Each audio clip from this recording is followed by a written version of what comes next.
people have said this, that they appreciate it. So I'll be real quick here. I'm running again. And some of you have noticed there's not nearly as much of me on the screen as there used to be. I'm down over 60 pounds since last summer. And fasting is a wonderful thing. It really is. I only eat 5.5 days a week on a normal week, sometimes 4.5, depending on the week.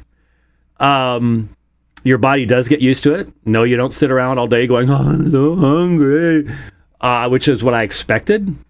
Your body eventually starts going, oh, it's that day, huh? Okay, cool.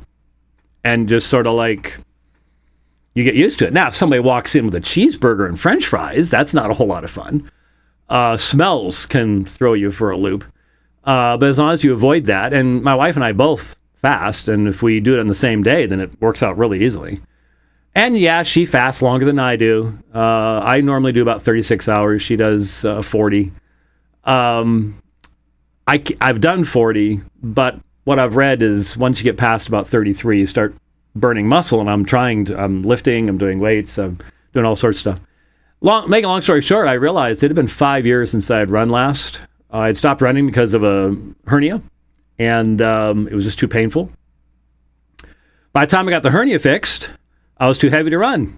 I realized if I blow a knee, I'm done. I mean, I look at all the stuff that I do, the rowing and the riding and the leg extensions and leg curls and all that stuff. It's all knee stuff. You use knees for all of it. And I've always been real careful with those knees because once you blow them, yeah, you're what?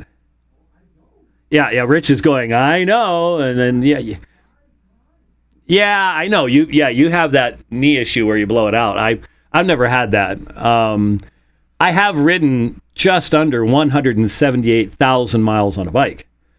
Most of that indoors now.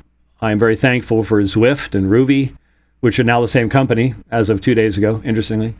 But yeah, so I try to take good care of those knees.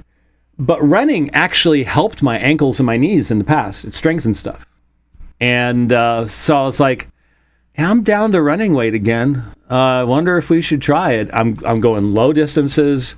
I'll do my first 1 mile run, hopefully Monday.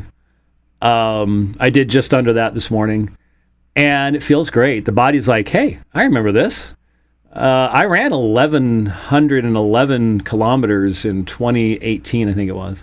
So that's a good distance. I think it was kilometers. I don't think it was miles. I don't remember. I mean, I did a sub 2 hour half marathon once. But I'm not trying to do any of that stuff anymore. Balance, balance, balance, balance. The whole body, mixture of all sorts of stuff. And I'll just make one recommendation.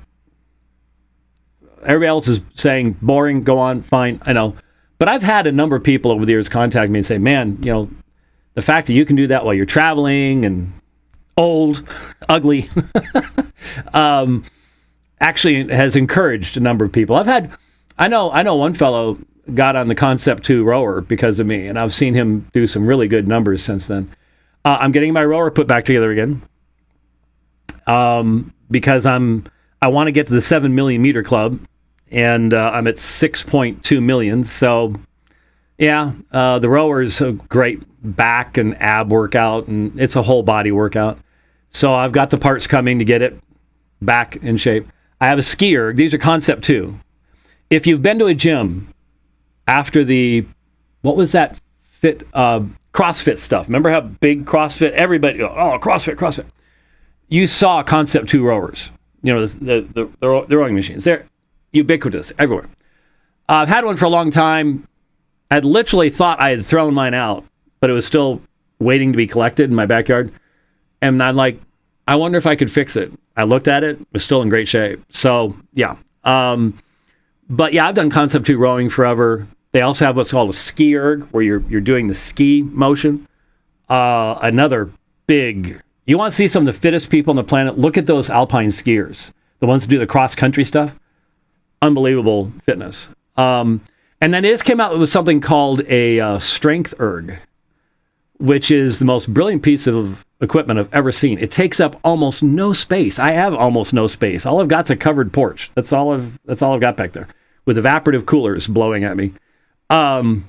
This thing, you can do seated rows, seated chest press, and seated leg press in a tiny little spot. I mean, it just doesn't take up any room. But man, can it give you an incredible workout. I'm really enjoying that. That and a leg extension and leg curl machine. A rack with, some dumbbells and stuff like that. Back to doing the lifting stuff. So, yeah, throw rowing and running back in there pretty soon. And now the running part. The cycling numbers are going, boo! Because there's just only so many hours in a day, But I'm still keeping that in there, obviously. That's important stuff, too. So, yeah, if you've got the health, push it. Do it. When you don't have it anymore, that's the Lord's providence in your life. And I could blow a knee out. I could get hit by a truck while I'm out running. I mean, I literally, when I was running this morning, there's this guy, and it's a neighborhood, so it's 25 miles an hour. I was on Camino Sequia out there. And evidently, this one guy wasn't going fast enough, and so here I see this guy come whipping around this other guy, and there's big old speed bumps. He just almost goes airborne over it, just past, and I'm just sort of doing this at him. As he's going by, and then the guy who got past is sort of laughing. I'm sitting there going like this, and he's like waving at me like, "Oh no, I saw him coming." I went. The driver starts laughing like, "Yeah, no kidding." So I imagine it'll help me get the last maybe 10 off, because it's gonna get hot pretty soon. Right now it's pretty nice in the mornings, but once you get into like July in Phoenix, you go out before sunrise to run, and it'll be, 92 degrees. I mean, we set a new high. Was it last year or the year before last? Record high low, 97. 96 had been the record. That was the low in the morning before sunrise. It used to be 96. I was riding that morning. I remember it. Now it's 97 degrees. It'll be 100 eventually. I mean, the urban heat island effect, it's real. And so, yeah. So, anyways, encouragement. I'm in my mid-60s. How long will I be able to do this? I don't know. But I remember when I will never forget riding El Tour de Phoenix, climbing Usury Pass Hill, many, many years ago. And I looked over at this guy that I was passing him, but that means he had been ahead of me most of the race. Had to be 75. Climbed that hill. And I just remember thinking to myself, I would love to be able to have that kind of desire to keep doing that. I'm not doing those long races anymore, but there's other reasons for that. But yeah, if the Lord gives you the strength, there are a few things more enjoyable than being out there. I used to listen to so many podcasts and stuff while I was running. It was great.